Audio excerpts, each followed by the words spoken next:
Muy buenos días a todos los participantes. Les damos la bienvenida desde las instalaciones de InfoSalud, Dirección General de Telesalud, Referencia y Urgencia del Ministerio de Salud. Empezaremos la telecapacitación programada para el día de hoy, viernes 12 de abril, con el tema Manejo de las infecciones de transmisión sexual, a cargo del doctor Carlos Benítez, médico infectólogo, director de la Dirección de Prevención y Control de VIH, SIDA, ITS y hepatitis. Quisiéramos recordarles que cualquier pregunta, duda o consulta pueden hacerlas a través del chat en cualquier momento de la exposición para ser respondidas al final. Doctor Carlos Benítez, un honor tenerlo con nosotros. Bienvenido. Muchas gracias y agradecido por tener este espacio para poder enfatizar las intervenciones en salud pública para prevenir y atender las infecciones de transmisión sexual. Adelante, doctor.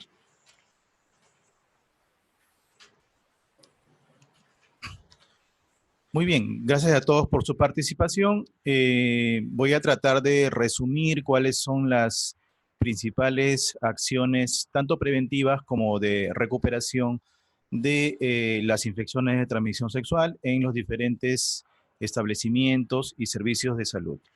El problema de las infecciones de transmisión sexual tiene mucho que ver con la misma sexualidad humana, ¿no? Esta es una pintura rupestre en España, en la zona de Cataluña, donde se registra, digamos, hace muchísimo tiempo en la prehistoria, como en un espacio comunitario, las mujeres rodean a un varón donde la representación del órgano sexual masculino está sobredimensionada, ¿no? Esta pintura es muy conocida, se llama La Danza, y nos muestra la importancia para el hombre prehistórico ya de la sexualidad dentro de la comunidad.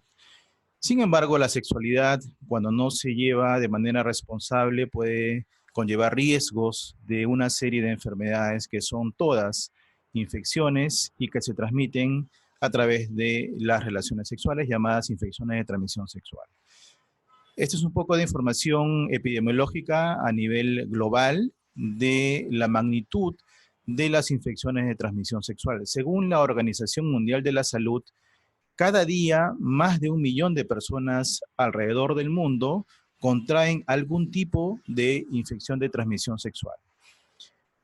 Para hablar de algunas de ellas, las más importantes, más de 500 millones de personas alrededor del mundo son portadoras, por ejemplo, de los virus del herpes genital, ¿no? Que es una de las enfermedades más frecuentes, ¿no?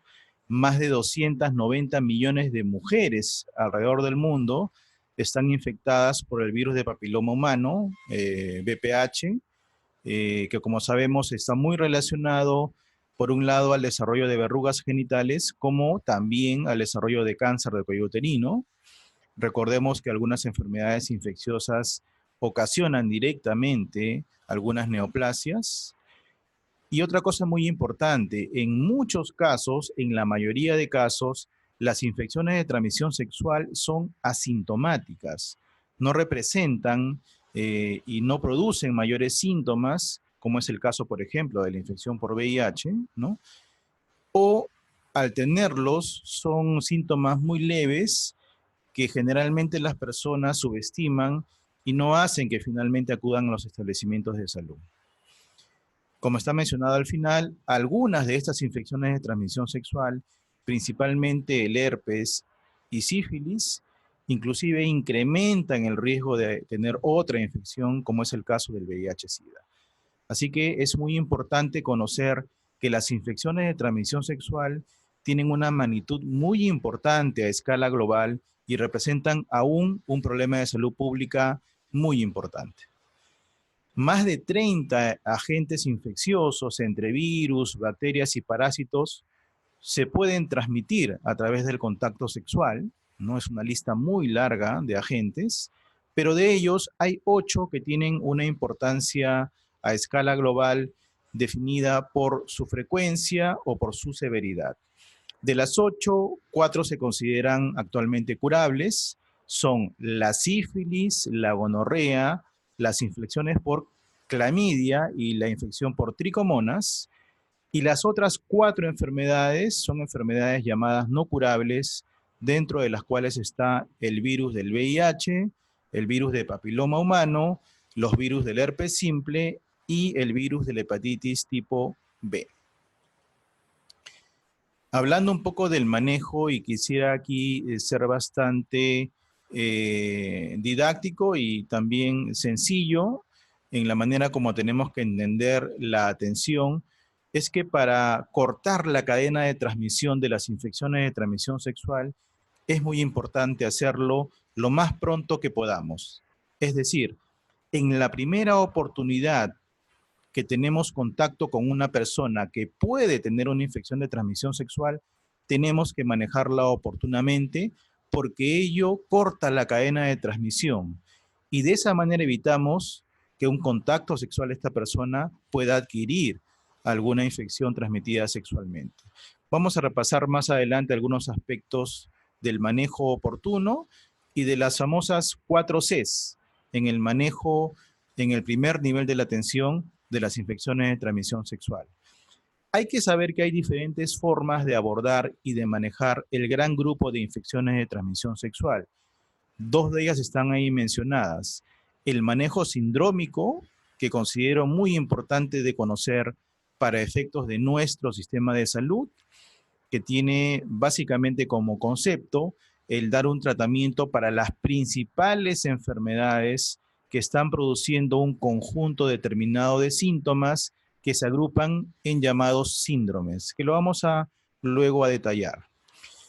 Y la segunda forma de hacer el manejo de las infecciones de transmisión sexual, digámoslo de esta manera, más precisa, haciendo uso del laboratorio y también, por lo tanto, con un costo un poco mayor, es el manejo etiológico, donde fundamentalmente manejamos una infección de transmisión sexual conociendo de manera precisa cuál es el agente causal de los síntomas del paciente. Hay un manejo intermedio que se llama clínico, es decir, yo según la naturaleza de los síntomas infiero que hay una posibilidad causal determinada y en función de ello puedo manejar el caso. El manejo clínico está sujeto a mucho margen de error. Por lo tanto, actualmente en la práctica se recomienda hacer o el manejo sindrómico o el manejo etiológico. Vamos a repasar aspectos generales de los dos tipos de abordaje. ¿Qué significa el manejo sindrómico? Y es lo que nuestra normativa nacional fortalece y trata de implementar en todos los niveles de la atención, pero principalmente en el primer nivel. ¿En qué consiste el manejo sindrómico? Es la identificación de un conjunto de síntomas y signos que presenta el paciente que constituyen un síndrome, el cual es causado por un grupo limitado de agentes de transmisión sexual. El reconocimiento claro de un síndrome permite identificar las principales posibilidades causales y sin hacer uso del laboratorio necesariamente, puedo, a través de un tratamiento sindrómico, manejar las principales etiologías, mejorar los síntomas y curar al paciente o aliviar la infección, pero principalmente cortar la cadena de transmisión de este grupo de enfermedades. Esto está recogido en nuestra normativa, también está documentado a través de recomendaciones internacionales por la OMS y otras organizaciones de la cooperación internacional. El manejo sindrómico es lo recomendado, principalmente en entornos de escasez de recursos financieros, países de renta media o renta media baja, y hablando del sistema de salud en el primer nivel de la atención. ¿Cuáles son esos síndromes relacionados a las infecciones de transmisión sexual que va a determinar el tratamiento sindrómico? Están ahí mencionados y contemplados en nuestra normativa. El síndrome de úlcera genital, el síndrome de proctitis, el síndrome de bubón inguinal, dolor abdominal bajo, flujo vaginal, inflamación escrotal y descarga uretral. Vamos a repasar brevemente cada uno de ellos. El síndrome de úlcera genital está clínicamente determinado por la presencia de una solución de continuidad de la piel de la zona genital, definidas como úlceras, erosiones, que pueden o no tener ganglios, o sea, linfadenopatías, ¿no? La presencia de úlceras en la zona genital nos tiene que hacer pensar en este síndrome, para el cual hay tres causas básicas, ¿no?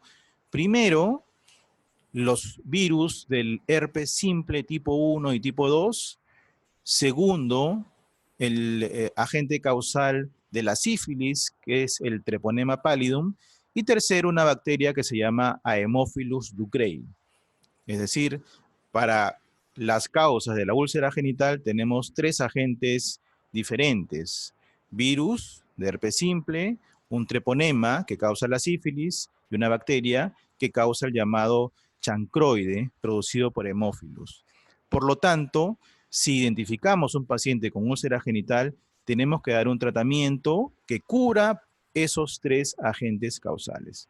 Por lo tanto, el tratamiento de elección, como está mencionado en el cuadrito, básicamente contempla el tratamiento con penicilina, tratamiento de elección y nunca superado por ningún antibiótico hasta ahora, para sífilis, ¿no? Acitromicina para cubrir la bacteria llamada Haemophilus ducreyi y aciclovir, que es un agente antiviral para cubrir los virus del herpes simple, ¿no? Con la alternativa correspondiente. Eso está recogido en las guías de CDC y también la guía de Stanford, como parte del manejo sindrómico. Este es un algoritmo que puede ser de utilidad para saber clínicamente cómo orientarnos en el manejo. De los agentes mencionados, los virus de herpes, el herpes genital, característicamente y de manera clínica, antes de la presencia de úlceras, se desarrollan vesículas, bolsitas de agua que luego devienen en úlceras, por un lado, y por otro lado, producen mucho dolor. Es la característica de las úlceras producidas por herpes genital, ¿no? Pero acá está el protocolo de manejo ya etiológico para identificar las causas del síndrome de úlcera genital. Es importante hacer un seguimiento cercano de los casos, es muy importante, pero recordemos que el manejo sindrómico tiene por objetivo justamente anticiparse a la posibilidad de que el paciente no continúe en el seguimiento y por lo tanto trata de hacer todas las intervenciones en un solo momento, en el primer momento de la atención.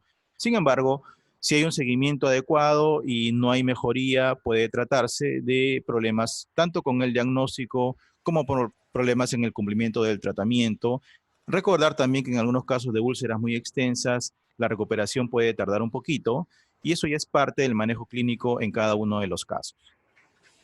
Este síndrome es muy importante, la proctitis, sobre todo para las poblaciones clave, llamadas así, o poblaciones vulnerables que solemos manejar en nuestros sistemas de salud. Hablo de la población de hombres que tienen sexo con hombres, la población de mujeres transgénero principalmente, donde en algunos casos hay síntomas relacionados y presentados en la zona rectal o anal.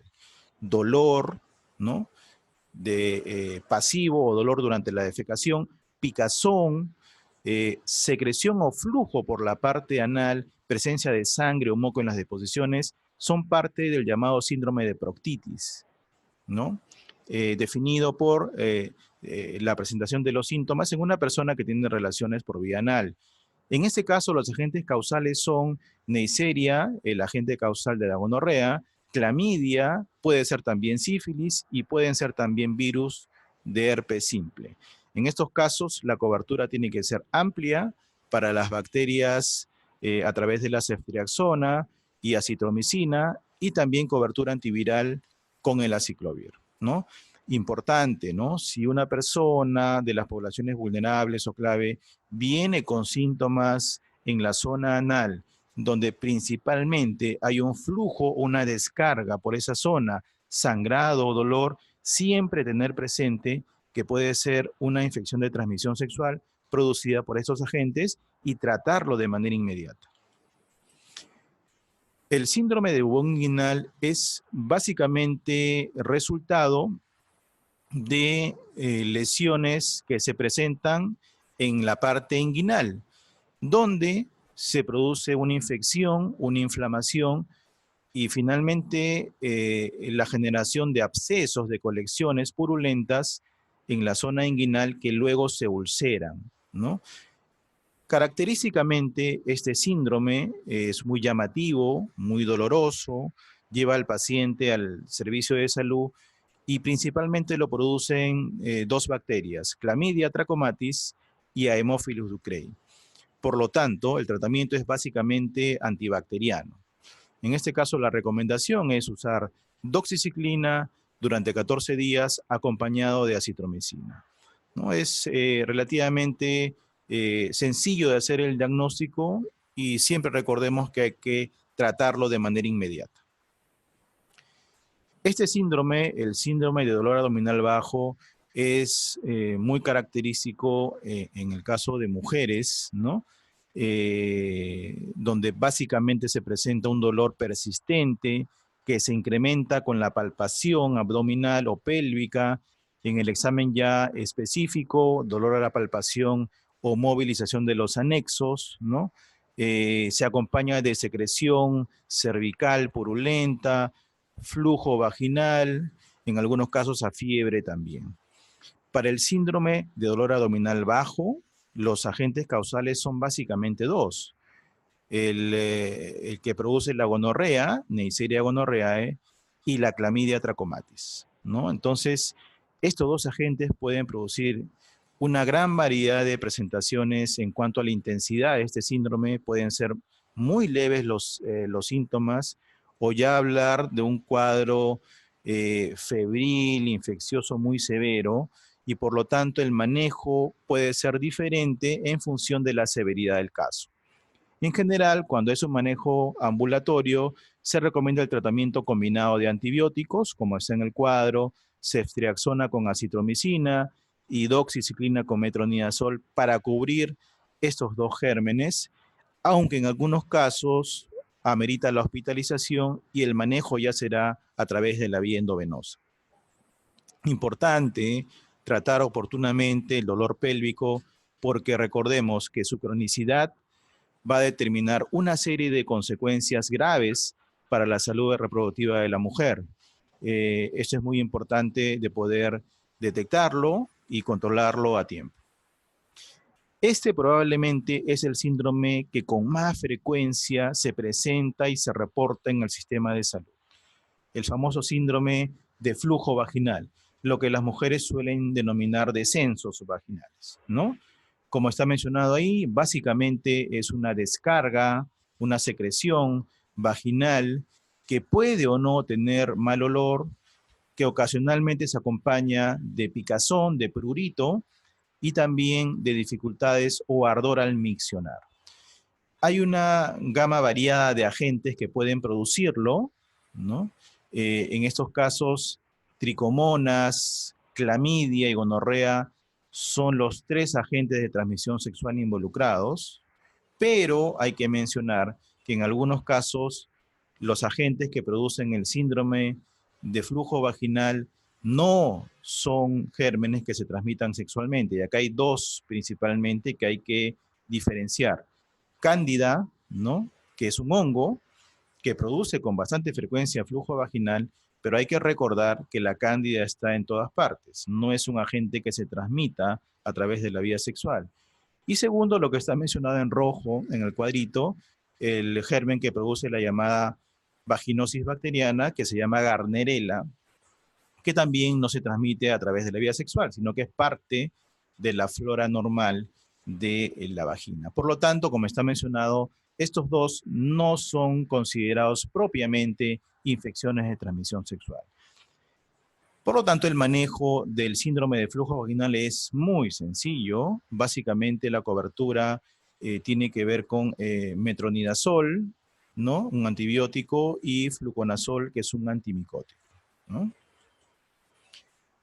Otro síndrome un poquito más específico y quizás menos frecuente de observar es el síndrome de inflamación escrotal, ¿no? Hay un dolor en la zona testicular, en el escroto principalmente, con una inflamación, un hinchazón, un edema, de una duración corta, no menos de un mes y medio. Básicamente hay agentes involucrados, gonorrea y clamidia, nuevamente, y en algunos casos, los menos, hay algunos gérmenes y bacterias que están relacionados más a infecciones urinarias que las pueden producir. Por lo tanto, estas bacterias no son consideradas de transmisión sexual. El tratamiento también es muy sencillo, usamos ceftriaxona con doxiciclina. Este síndrome sí es muy importante, el síndrome de descarga uretral, en el caso del varón, por supuesto, porque es un síndrome que muy pocas veces no requiere o no motiva una atención de los servicios, ¿no? El varón que tiene una descarga, un flujo por la uretra que le molesta, que le produce ardor, dificultad para orinar, generalmente acude a los servicios, ¿no? Y en estos casos hay que identificarlo como tal, como el síndrome de descarga uretral, donde hay una serie de agentes que lo pueden ocasionar, pero principalmente dos. El germen que produce la gonorrea, Neisseria, y el germen que produce clamidia, ¿no? De manera secundaria, tricomonas, en algunos casos el herpes simple, micoplasma y uroplasma son gérmenes que con más infrecuencia pueden producir los cuadros. El tratamiento es muy sencillo, ceftriaxona con acitromicina y metronidazol garantiza la cobertura de todos estos gérmenes, ¿no? Siempre procurar hacerlo de manera rápida, repito nuevamente, para cortar esta cadena de transmisión. Hasta acá hemos visto el abordaje sindrómico, cómo identificamos un conjunto de síntomas, los clasificamos en síndromes, identificamos las principales causas probables y damos un tratamiento antibiótico completo para esas causas. Pero en algunos casos, ¿no?, es necesario hacer uso del otro tipo de manejo llamado etiológico, donde sí es necesario identificar el agente causal. ¿Cuándo hacerlo, no? En ocasiones ya el paciente viene siendo atendido previamente o con un resultado de laboratorio. Obviamente en ese caso ya estamos haciendo manejo etiológico. A veces el paciente viene con, por ejemplo, verrugas, ¿no?, que no está en la clasificación de síndromes, o tiene ectoparásitos, ¿no?, pediculosis, por ejemplo, ¿no? En estos casos, obviamente, hacemos también un manejo etiológico, pero ya no considerado en las clasificaciones anteriores. En algunos casos también hay pacientes que ya tienen manifestaciones extragenitales de los agentes que producen infecciones de transmisión sexual. En estos casos va a ser necesaria una atención probablemente en un nivel de mayor complejidad. O en algunos casos también el paciente ha sido manejado ya como un caso sindrómico y no ha habido mejoría, no ha habido recuperación y hay necesidad de ahondar en el estudio de diagnóstico. Para estos casos, básicamente identificar los agentes causales. Clamidia es un agente difícil de diagnosticar. Las técnicas de diagnóstico básicamente son a través de pruebas de biología molecular o de pruebas complejas de anticuerpos, ¿no? Básicamente quiero enfatizar los tratamientos que tenemos que dar cuando conseguimos identificar los agentes causales. Aquí la acitromicina como macrólido es el antibiótico de elección para clamidia y como alternativa la doxiciclina por vía oral. Las diferencias, acitromicina la damos en dosis única por vía oral, 2 tabletas de acitromicina de 500, y en cambio la doxiciclina la tenemos que dar por 7 días, una duración más prolongada. La doxiciclina puede producir con mayor frecuencia molestias, eventos adversos, sobre todo gástricos, por lo tanto el uso es más complicado de hacer. Gonorrea, y miren toda la gama de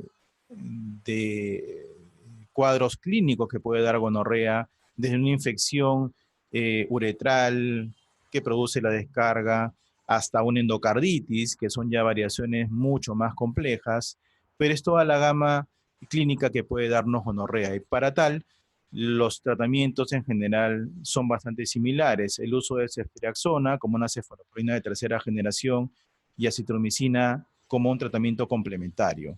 Hay que mencionar, y es importante hacerlo, que gonorrea es una bacteria que anteriormente se trataba, por ejemplo, con un grupo de antibióticos llamados quinolonas, y seguramente recordarán el manejo sindrómico con ciprofloxacino. Lamentablemente, en el transcurrir del tiempo, gonorrea, Neisseria ha aprendido a desarrollar resistencia a las quinolonas y por eso que actualmente en el Perú ya se ha documentado que esa resistencia es mayor al 80%, cercana al 90%, y por lo tanto, las quinolonas para el tratamiento de gonorrea ya no están indicadas actualmente. Por eso que actualmente tenemos que usar cefalosporinas para su tratamiento adecuado. Tirus pubis es un ectoparásito, ¿no es cierto? Seguramente si manejan infecciones de transmisión sexual han visto casos, ¿no? De Tirus pubis, lo que se llama comúnmente ladillas, ¿no es cierto? Recordar que ahí el tratamiento básicamente es tópico, ¿no? Una solución de permetrina, idealmente en aerosol, es suficiente para poder controlarla, ¿no? Aunque en algunos casos la solución tópica no resulta, así que podemos usar como alternativo un tratamiento sistémico con un antimicrobiano que se llama ivermectina, ¿no? Importante, cuando hay un caso de pediculosis, cortar el vello púbico es muy importante para reducir la posibilidad de la instalación de estos ectoparásitos. Importante también identificar a los contactos sexuales y tratarlos, y en el caso específico del paciente, toda la ropa de cama, lavarla y tenderla al sol. Sífilis es todo un tema de discusión, una enfermedad que, al igual que gonorrea, puede producir una gama de variedades clínicas y está ahí el cuadro para el tratamiento respectivo, pero quiero enfatizar que para el caso de sífilis es muy importante para el diagnóstico saber que hay pruebas rápidas para el diagnóstico de sífilis, ¿no es cierto? Saber que hay pruebas llamadas así, no treponémicas, como el RPR o BDRL, que seguramente usan, que es necesario cuantificar a través de las diluciones para, por ejemplo, ver la respuesta al tratamiento que damos para sífilis, ¿no es cierto? Y saber también que el tratamiento de elección para sífilis sigue siendo la penicilina. No hay ningún antibiótico moderno que haya superado la eficacia de la penicilina para tratar y para curar de sífilis a las personas. Esto es muy importante saberlo y saber que en algunos casos, por ejemplo, no hay alternativa de tratamiento. Es decir, por ejemplo, sífilis en la gestante tiene que ser tratado sí o sí con penicilinas. No hay alternativa terapéutica. Y si se tiene el caso, como que ha sucedido, de gestantes alérgicas a las penicilinas, lo que tenemos que hacer no es darle una alternativa terapéutica, sino iniciar un proceso de desensibilización en la gestante para poder conseguir que pueda recibir el tratamiento óptimo, que es la penicilina. Siempre teniendo en cuenta que en la gestante se trata de evitar que el niño resulte afectado por la sífilis, ¿no? Tricomona vaginalis, causa muy frecuente de flujo vaginal, principalmente en las mujeres. El tratamiento es muy sencillo, con antimicrobianos como el tinidazol o el metronidazol, que están mencionados en el cuadro. El virus del herpes simple, importante tenerlo en consideración siempre.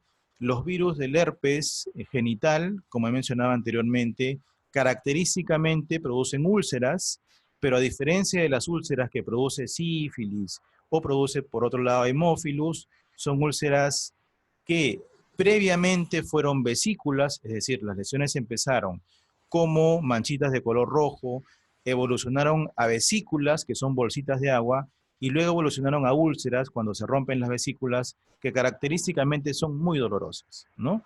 Recordar que siempre el tratamiento para herpes simple lo tenemos a través de la aciclovir, que es un antiviral que rápidamente corta los síntomas y también corta la cadena de transmisión, por supuesto.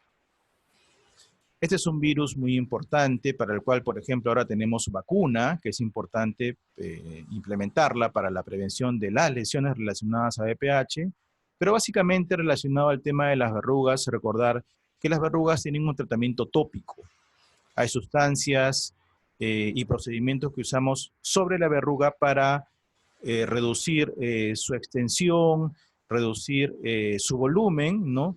Y acá básicamente hacer mención a dos tipos de tratamientos. El tratamiento químico, sobre el cual se usa una sustancia que se llama podofilina, en diferentes concentraciones, puede ser 25%, 20%. se aplica una vez por semana y esto va a reducir el volumen de la verruga paulatinamente. Y la alternativa es un procedimiento que se llama crioterapia, que es, para decirlo de manera sencilla, una cauterización haciendo uso del frío, de nitrógeno líquido. Importante, luego de saber el manejo sindrómico y etológico, es muy importante un procedimiento que se llama consejería, ¿no? Es decir, la posibilidad de, en la interacción con el paciente, identificar algunas conductas o comportamientos de riesgo para poder modificarlos. ¿Cuáles son los comportamientos de riesgo principalmente identificados? El más importante, el uso inconsistente e irregular del condón o preservativo. Y acá hay que mencionarlo de manera muy contundente. El preservativo es la principal medida de prevención de la mayoría de estas infecciones de transmisión sexual. Es la principal forma de prevención.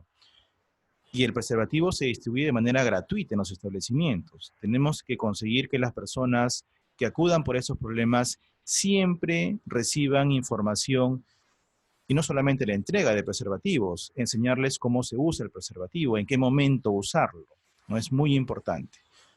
La identificación de relaciones sexuales con múltiples parejas o relaciones sexuales casuales también, en las que por supuesto el uso del preservativo es muy bajo. La identificación de prácticas sexuales que llevan mayor riesgo, acá hablando específicamente del sexo anal receptivo. Y también el comportamiento sexual que termina en una relación que se hace bajo los efectos de drogas o alcohol. También son comportamientos de riesgo. Todo ello puede ser identificado en el momento de la conversación con el paciente, que se llama consejería. Importante, cada vez que encontramos cualquiera de estas enfermedades o infecciones de transmisión sexual, tenemos la obligación de descartar otras. Porque en una relación sexual no protegida, una persona puede adquirir no solamente una, sino varias infecciones de transmisión sexual. Mínimamente para cualquier ITS, el descarte debe consistir en una prueba de VIH, una prueba de sífilis y una prueba de hepatitis B, que para fortuna ahora se pueden hacer a través de pruebas rápidas, es decir, pruebas que no demoran ni 30 minutos en poder tener el resultado, y con ello hemos por lo menos abordado las principales ITS que pueden ser descartadas al encontrar cualquier ITS previamente. Bueno, esta es la Venus de Willendorf. Es un ícono no solamente de la sexualidad, sino también de la naturaleza fértil de la mujer, ¿no? Es también una representación de lo importante que era la mujer para efectos no solamente de la sexualidad, sino también de la fecundidad en la especie humana. Esto es muy importante y es parte de lo que hay que trabajar durante todo el proceso de la atención del paciente, pero particularmente en la consejería. Las 4 Cs del manejo de las infecciones de transmisión sexual, y no hay que olvidarlo. 1, la importancia de la información que recibe el paciente y la posibilidad de que comprenda que tiene que modificar las conductas de riesgo que se han identificado en el caso, ¿no? Segundo, el cumplimiento del tratamiento. Los tratamientos que damos en el abordaje sindrómico principalmente son tratamientos muy cortos que idealmente tienen que ser administrados en el primer momento y con la supervisión del personal médico. Tercero, la tercera C, el manejo de los contactos, es decir, la infección ocurrió en el paciente producto de una infección que tiene otra persona. Entonces es muy importante que, por ejemplo, en una pareja el varón identifique en su esposa la posibilidad, o en su pareja, su novia, o también en el caso de las poblaciones clave, la posibilidad de que su pareja, estable o no, pueda tener una infección también de transmisión sexual, hacer el tamizaje correspondiente y el tratamiento si es que corresponde. Y finalmente, la entrega de los condones y toda la información que conlleva el uso correcto y consistente del preservativo condón. Las famosas 4C es muy importante de implementarlo a nivel de todos los servicios de salud, pero principalmente en el primer nivel, donde hacemos el manejo sindrómico de estas infecciones de transmisión sexual. Eso era todo por el momento y muchas gracias por su atención. Muchísimas gracias. doctor Carlos Benítez Villafane, director ejecutivo de la Dirección de Prevención y Control de Enfermedades de Transmisión Sexual, VIH, SIDA y Hepatitis del Ministerio de Salud. Quisiéramos agradecerles. Si tienen alguna consulta, duda, pueden hacerlas a través del chat. Doctor Carlos Benítez, felicitaciones y muchísimas gracias por esta exposición tan importante como lo es son el manejo de las infecciones de transmisión sexual. La importancia entonces de conocer cuál es el diagnóstico sindrómico y el tratamiento sindrómico, lo cual nos va a ayudar a realizar un tratamiento de inmediato y evitar entonces la cadena de transmisión. Vamos a comenzar leyendo algunas de las preguntas que tenemos en el chat. Muy bien, vamos a empezar. Muy buenos días, doctor. En su diagnóstico, en su diapositiva sobre manejo de síndrome de dolor abdominal, expuso los 4 fármacos que busca cubrir con ellos gonococo, clamidia, anaerobios y algunos otros. Entonces nos piden cuál sería entonces en el síndrome de dolor abdominal bajo, cuál sería la principal etiología, agentes causales y el tratamiento.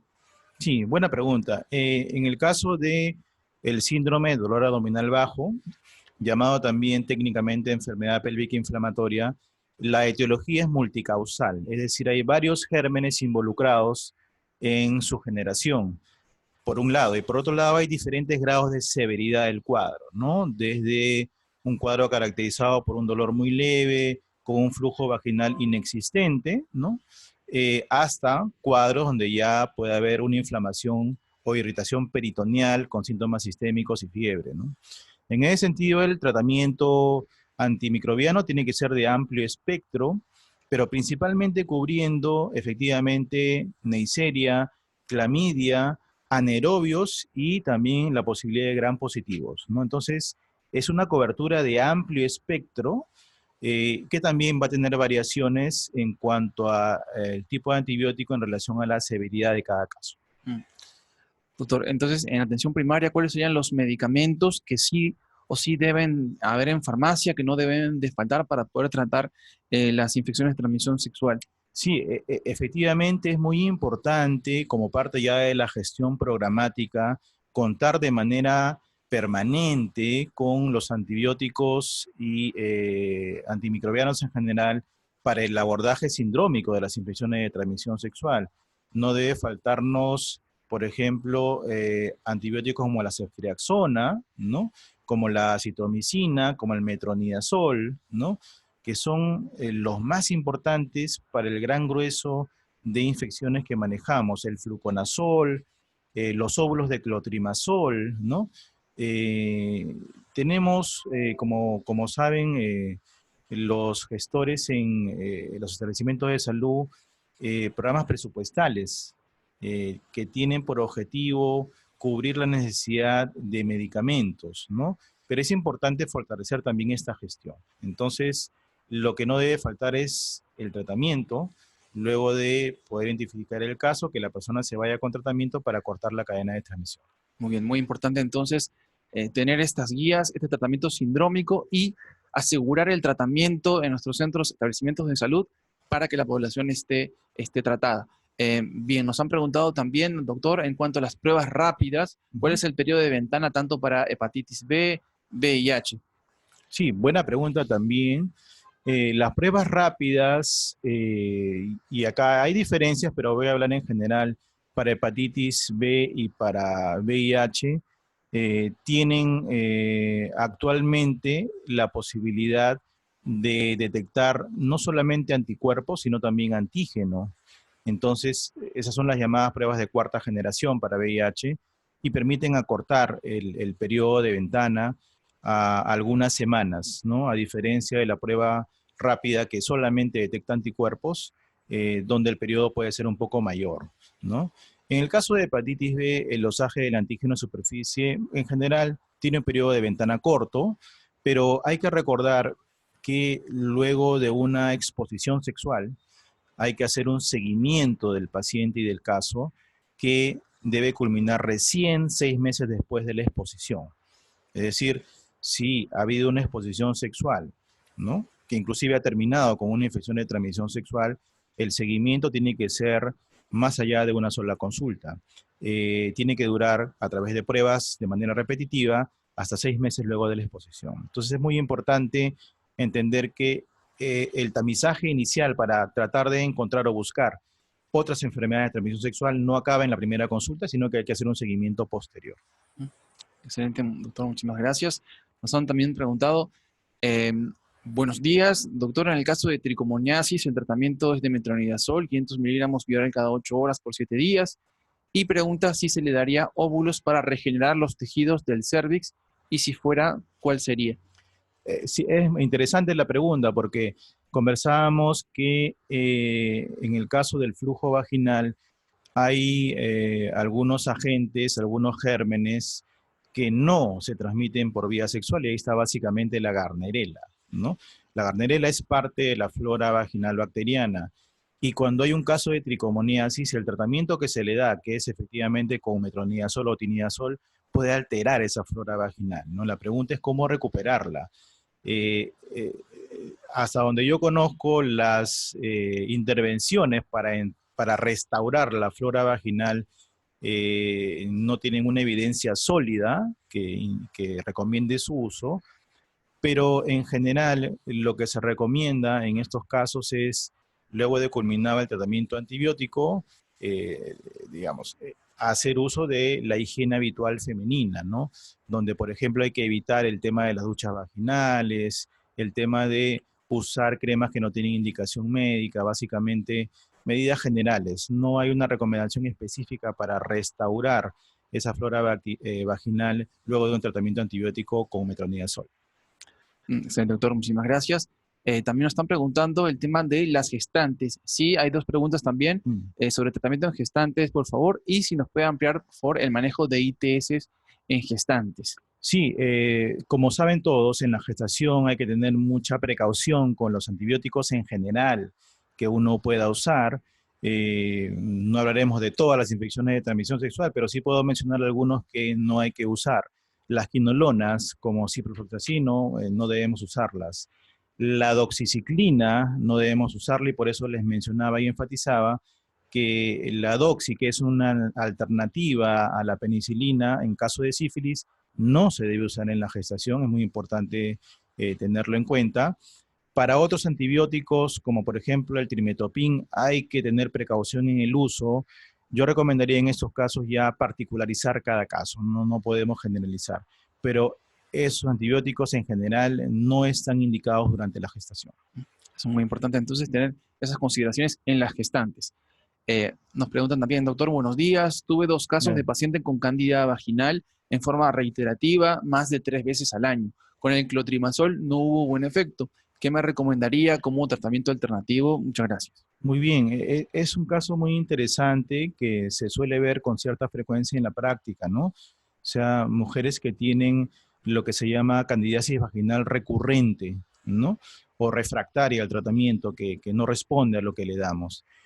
Hablando de este caso en particular, yo ahondaría un poco en la razón por la cual no está respondiendo al tratamiento. Hay situaciones médicas en las cuales una mujer no responde al tratamiento para una candidiasis vaginal. Me refiero a que pueda tener problemas o enfermedades como diabetes, cáncer, hay que descartar que tenga el VIH también, ¿no? En primer lugar. Y en segundo lugar, y específicamente de ese manejo, yo recomendaría dar un tratamiento sistémico, es decir, ya no usar tanto óvulos de clotrimazol, sino más bien usar fluconazol por vía oral de manera semanal para poder ver cómo responde al tratamiento. Excelente, doctor. Muy bien. Nos preguntan también, niñas con flujo amarillento, con olor más prurito, niñas de 4 a 6 años, con respecto al diagnóstico, ¿cuál podría ser? ¿Qué tratamiento se puede indicar? Sí, interesante, porque uno tiene como premisa que las niñas no han iniciado actividad sexual, pero no es algo raro, y yo no soy pediatra, pero sí interactúo con mis colegas pediatras, el hecho de que algunas niñas experimentan síntomas parecidos al flujo vaginal, o efectivamente tienen flujo vaginal, pero ocasionado por otro tipo de gérmenes. No es raro que los gérmenes o parásitos que pueden colonizar la parte final del tubo digestivo por vecindad puedan colonizar también el introito e inclusive la cavidad vaginal.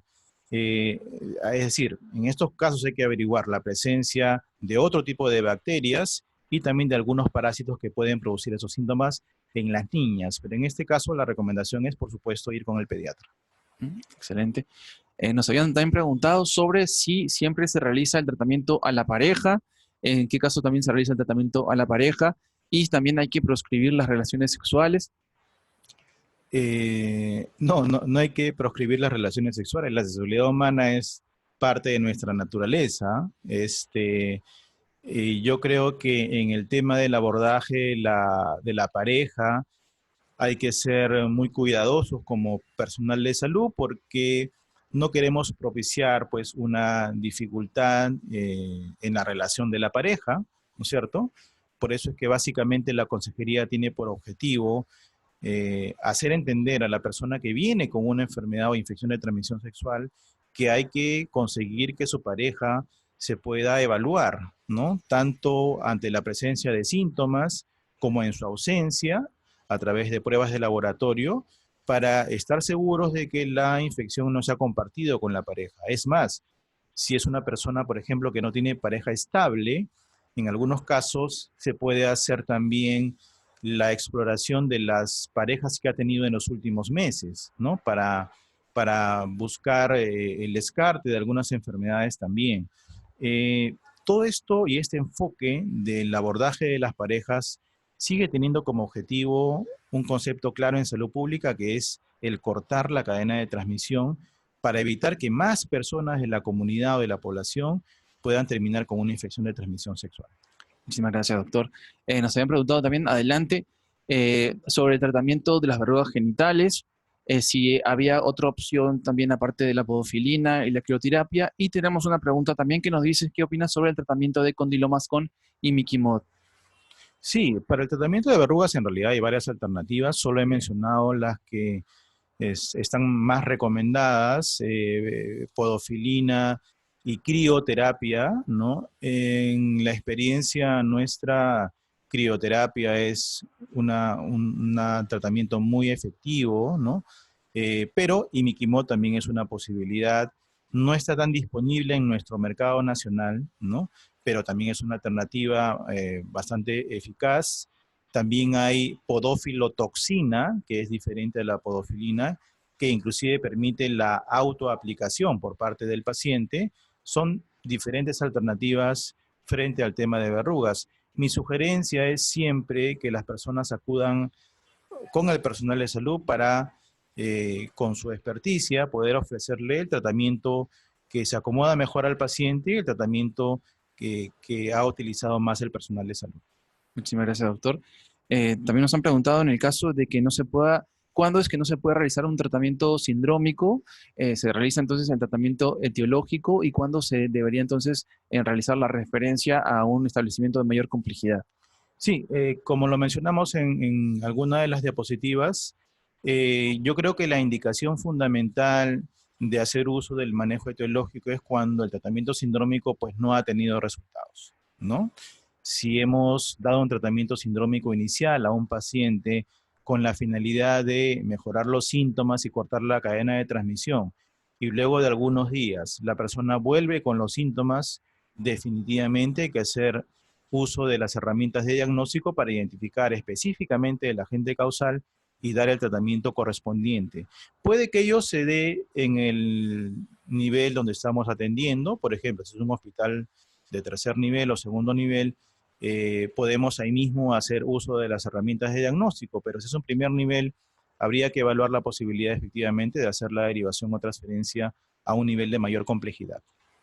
Muchísimas gracias, doctor. Tenemos otras preguntas en el chat. Sí. Bien, nos han preguntado entonces por el virus del papiloma humano. Nos han preguntado, virus del papiloma humano en primer nivel de atención, ¿cuál es la conducta a seguir y dónde referir? Nos han preguntado también, ¿el virus del papiloma humano necesariamente se contagia por relaciones sexuales por coito? Sí, recordemos que virus papiloma humano tiene una gama de más de 100 serotipos que existen en la naturaleza. Entonces, producen desde verrugas vulgares en la piel de las personas hasta, como ya he mencionado, el cáncer de cuello uterino. Es una gran variedad y espectro clínico que puede producir, pero yo diría que en el tema de PVH, la principal intervención que ya viene haciendo el Ministerio de Salud es la vacunación, ¿no? La vacuna va a evitar principalmente que terminemos con el cáncer de cuello uterino en el caso de las mujeres, principalmente, y en el caso de presentarse el otro tipo de lesión frecuente que se da con PVH, que son las verrugas, el tratamiento que ya hemos mencionado, ¿no? Una pregunta que vi por ahí es el tratamiento del fluconazol, ¿no? ¿Por cuánto tiempo hay que darlo? Usualmente para candidiasis vaginal el tratamiento se da con una dosis única y un refuerzo semanal. Eso es lo que usualmente termina con casi el 100% de infecciones vaginales producidas por cándida. Si no responde a ese tratamiento, hay que pensar en el escenario que conversamos hace un rato, que es el de una candidiasis vaginal refractaria al tratamiento. Y en ese caso, hay que buscar qué es lo que sucede con el paciente, por qué razón no está respondiendo al tratamiento. Excelente, doctor. Sigue otra pregunta que nos preguntaban sobre el virus del papiloma humano. ¿Cuál es el tratamiento en pacientes varones asintomáticos? Sí, para PBH el tratamiento se ofrece básicamente cuando hay una lesión que es visible y que ocasiona molestias a las personas, ¿no? Es tal la cantidad de virus circulando y tal la exposición que tenemos a estos grupos de virus que el solo hecho de que tengamos alguno de los serotipos y que lo hayamos encontrado en alguna prueba de laboratorio no implica necesariamente el tratamiento de ello, ¿no? Lo que tratamos en el caso de BPH es la presencia de lesiones que ha producido la presencia del virus en el organismo, básicamente en la piel y las mucosas, que como ya hemos mencionado son las verrugas, ¿no? Muy bien. Nos han preguntado también en el síndrome de descarga uretral en el varón, ¿cómo podríamos diferenciar entonces la clamidia de la neisseria? Sí, si ya queremos hacer manejo etiológico, ¿no es cierto?, del síndrome de descarga uretral e identificar cuál de los dos gérmenes principalmente produce este cuadro, para encontrar gonococo hay diferentes tipos de métodos de diagnóstico. Unos son básicamente un examen directo, un frotis directo, donde podemos ver los diplococos gram negativos, ¿no? Rápidamente inclusive. Podemos inclusive hacer cultivos para aislar el gonococo, pero ahora y últimamente aparecen ya técnicas de biología molecular, ¿no? PCR, que rápidamente nos pueden identificar, y acá, tanto para gonococo como para clamidia, ese tipo de métodos pueden hacerse, pero el tema con los métodos más modernos de PCR es su costo, ¿no? El alto costo a veces se convierte en una limitación para que podamos hacer uso de ellos. Así que en un síndrome de descarga uretral, básicamente me interesa identificar gonococo, puedo hacer frotis directo y cultivo, ¿no? Y para el caso de clamidia, si que quiero identificarla, tendré que hacer usos básicamente de métodos de biología molecular. Muchísimas gracias, doctor. Nos han preguntado también en el caso de infección por virus papiloma humano, ¿es indicación la cesárea? Muy bien, entiendo que la pregunta se refiere a que cuando hay condilomas o verrugas en el canal vaginal, ¿no? Efectivamente, la presencia de BPH que ha producido verrugas en el canal vaginal es una indicación relativa de cesárea, ¿no? Principalmente cuando hay una obstrucción física en el canal vaginal. En estos casos, por supuesto, hay que consultar con el ginecólogo y tomar las previsiones para que el parto termine en las mejores condiciones para el beneficio del niño que está por nacer, ¿no? Y no exponerle necesariamente a estos tipos de virus. Muchísimas gracias, doctor. Tenemos un caso en particular. Nos preguntan, ¿qué hacer ante una paciente tratada con clindamicina vaginal y empeora el cuadro de flujo vaginal y aparece escozor prurito? Muy buena pregunta, y justamente un poco grafica lo que estamos conversando anteriormente, que es cuando hemos dado un manejo sindrómico y no ha tenido el efecto correspondiente, hay que ahondar en el diagnóstico y ya tratar de hacer un manejo etiológico. No es raro encontrar casos de mujeres en las cuales se usa un tratamiento tópico, ¿no? Es decir, óvulos vaginales sea con clindamicina o con otros productos, que en ocasiones desarrollan cuadros alérgicos a esos productos, ¿no? Y ya nos confundimos con el tema de que si es realmente producto de la infección inicial o es producto de la aplicación de óvulos. En general, y es una recomendación, procuremos usar tratamientos sistémicos, ¿no? Con antimicrobianos sistémicos por vía oral, y tratar de no usar en la medida de lo posible tratamientos tópicos como los óvulos de clotrimazol o de clindamicina. A ver, muy bien. A ver, vamos más arriba del chat, si encontramos otra pregunta.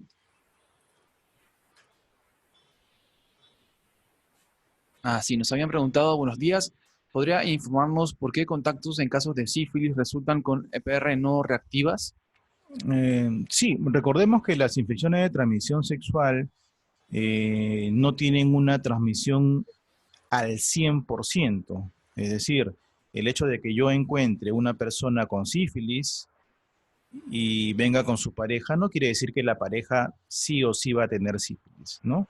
Por diferentes razones, ¿no es cierto? Es posible encontrar lo que llamamos cero discordancia, es decir, en una pareja sexual estable, una de las personas tiene una infección de transmisión sexual y la otra no la tiene.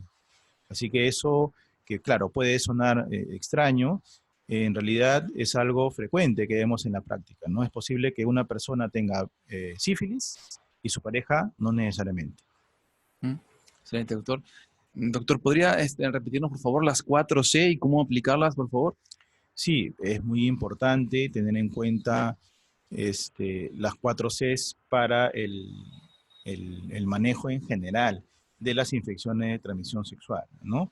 La primera, la consejería, ¿no? Es decir, asegurarnos que el paciente que ha venido por una infección de transmisión sexual o una sospecha de infección de transmisión sexual reciba toda la información, identifique cuáles han sido sus comportamientos o conductas de riesgo, ¿no? Para que los pueda corregir a futuro. Segundo, el cumplimiento del tratamiento que se le indica es muy importante, por eso que los tratamientos que se indican suelen ser acortados, ¿no? De duración corta, no muy prolongados en el tiempo.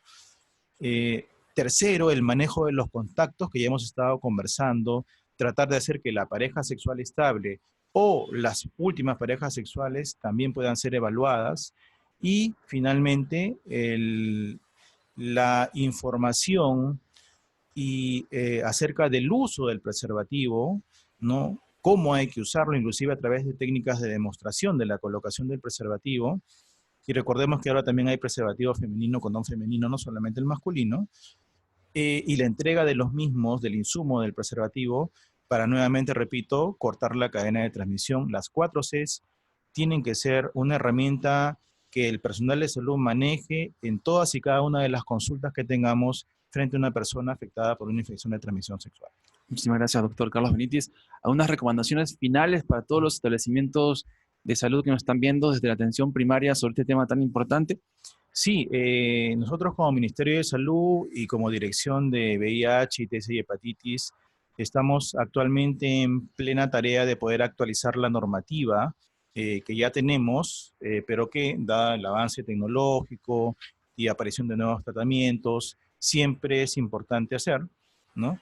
Esperemos que en este año tengamos una norma actualizada, pero siempre con el abordaje desde el primer nivel de la atención, siempre enfatizando la importancia del manejo sindrómico, del manejo de las 4 Cs, y estamos llanos a poder capacitar de esta manera y también de manera presencial a todos los establecimientos de salud del Ministerio.